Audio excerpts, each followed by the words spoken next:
Welcome back. Thanks for staying with us. National Assembly Speaker Nosiviwe Mapisa-Nqakula has agreed that an independent panel conducts a preliminary assessment of the proposed motion to remove President Cyril Ramaphosa from office. The African Transformation Movement initially proposed to the Speaker to have Ramaphosa answer on the Phala farm robbery. The independent panel will follow a similar setup, currently probing suspended public protector Advocate Nosiviwe Mapisa-Nqakula. Joining us to unpack how the process is likely to unfold is political analyst Sanusha Naidu. A very good evening to you. Thank you for your time. How do you see this process unfolding, and perhaps also giving us a sense of what you make of it?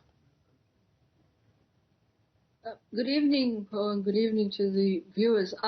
So now we know that the Speaker of the National Assembly has agreed to the convening of this panel, independent panel, in order to assess the motion brought by the ATM, I think in conjunction with other opposition parties, in order to ventilate and decide the question around the impeachment process of the president in terms of previous requests that the ATM made, which the Speaker had said it was not, they were not, the Parliament was not able to do so, and now she's given that kind of a confirmation that this independent panel will be constituted. I think political parties have until the 2nd of September to nominate their candidates for this expert panel, or this independent panel rather, of experts who will then ventilate the issue in terms of what are the merits and demerits in terms of the impeachment process.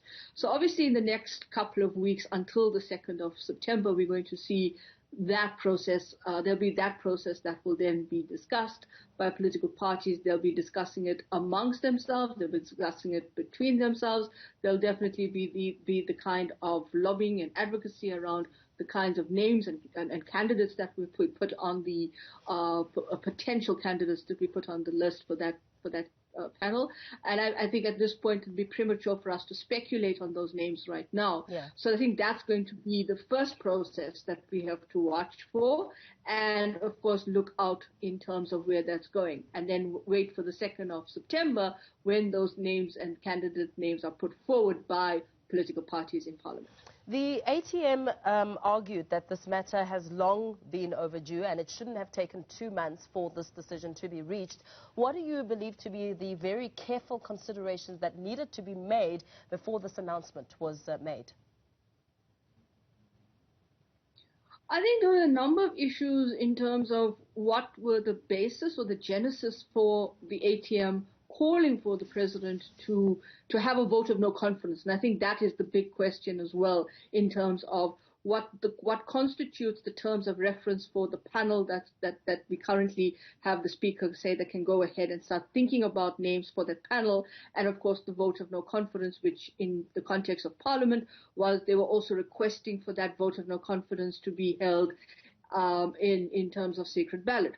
Now, I think at the time, the timing of it at that point in time in terms of the political landscape and the spectrum that we are in, kind of never, in a way you get the sense, and from my interpretation and perception, you get the sense that it was going to be difficult because you didn't have this whole set of issues now that have emerged around the situation around the president's private game reserve, Phala, and what has now basically become part of the public, and the question of the issues that have now come to the fore in terms of the process, as well as whether or not the proper financial regulatory frameworks were followed in terms of the money that was allegedly found on the farm.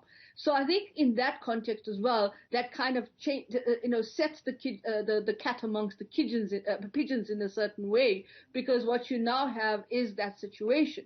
And you've seen how that has played out as well in terms of the questions by the Public Protector's Office, the questions about whether this was going to be discussed at the policy conference last week, and of course it's going to be a big ticket item for the elective conference or national conference in December of the party, the ANC that is. Yeah. So I think at the end of the day, the structural conditions have also shifted, and so I think Parliament also has been under scrutiny for how it exercises its oversight role in terms of separation of powers between executive and legislature. One analyst has argued that, you know, the ANC-led government needs to show that it's upholding the notion of separation of powers, and that they're just trying to show face, and that there's really not much that will come out of this because they've already taken their position on this matter. What's your take on that? You know, at this point in time, I think we've let the process ventilate itself, let it go through. I think we are very cynical as a nation right now, and I think for all legitimate reasons, we remain cynical in terms of processes and commissions and whether they reach the kinds of implementation of recommendations and suggestions and punitive action that's going to be taken for accountability and transparency. And we've become really apathetic in that way.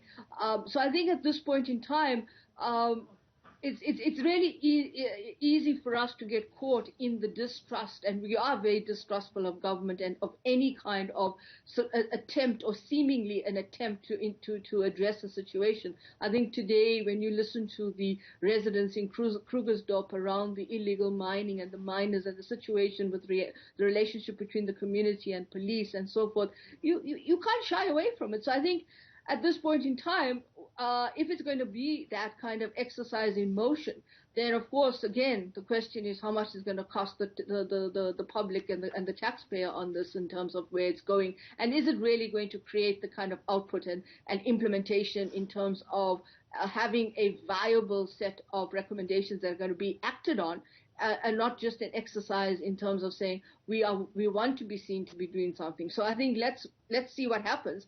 But again, you know, it's difficult to see how people are going to react to this in the way that the one analyst has reacted to it, because I think at the end of the day, there's a level of despondency that things are not getting done in the manner and in the expedited way that they should be getting done. Yeah.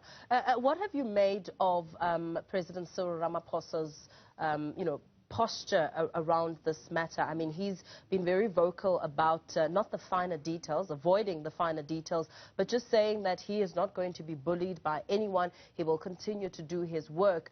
And that sort of strategy and approach, what have you made of it, especially as the party heads to its conferences in December, and what this outcome could potentially mean for him within his position? I mean, I think he stuck to his script in a way that he's letting due process, due course run. I mean, not him. I think at Newzroom policy conference last week, it was the big elephant in the room that never got addressed. Yeah. Because I don't think the way it was management consequences and how they managed it in terms of whether that was the right platform to address it. In terms of the outside of the party structures and party context, in terms of the broader questions about how this will impact on him in terms of image, branding, optics, etc., it's not boding well for him.